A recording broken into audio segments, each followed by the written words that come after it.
السلام عليكم ورحمة الله تعالى وبركاته. متابعينا الكرام، متابعي قناة عالم الأسعار، يا رب تكونوا بخير وبصحة جيدة. ما تنسوش تشتركوا في القناة وتفعلوا زر الجرس.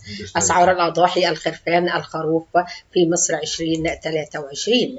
سعر الأضاحي في مصر: سعر جميع أضاحي العيد من الخرفان والعجول بالإضافة إلى الجمال، حيث يسعى كل شخص منها إلى أن يضحي في يوم عيد الأضحى المبارك.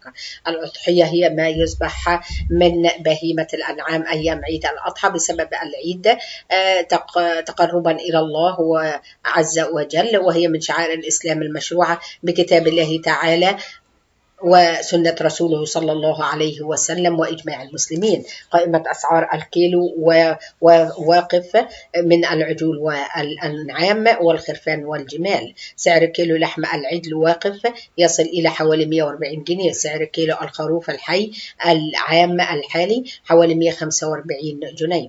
أما عن أسعار الخرفان في العيد كاملا، يصل المعدل ما بين 6000 إلى 12500 جنيه.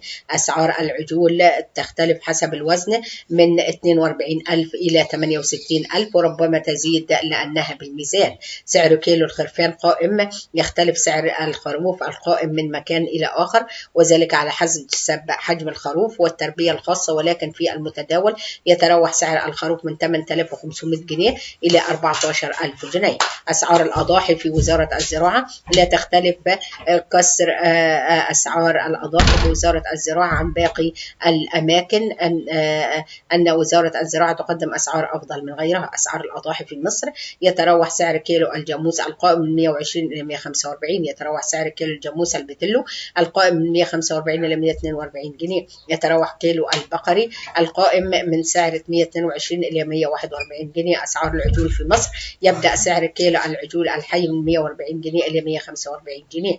يبدأ سعر العجل القائم يبدأ من 18,500 جنيه للعجول الصغيرة إلى أن يصل إلى 65,000 للعجول الكبيرة. يبدأ سعر كيلو العجالي لحم يبدأ من 260 إلى 280 جنيه.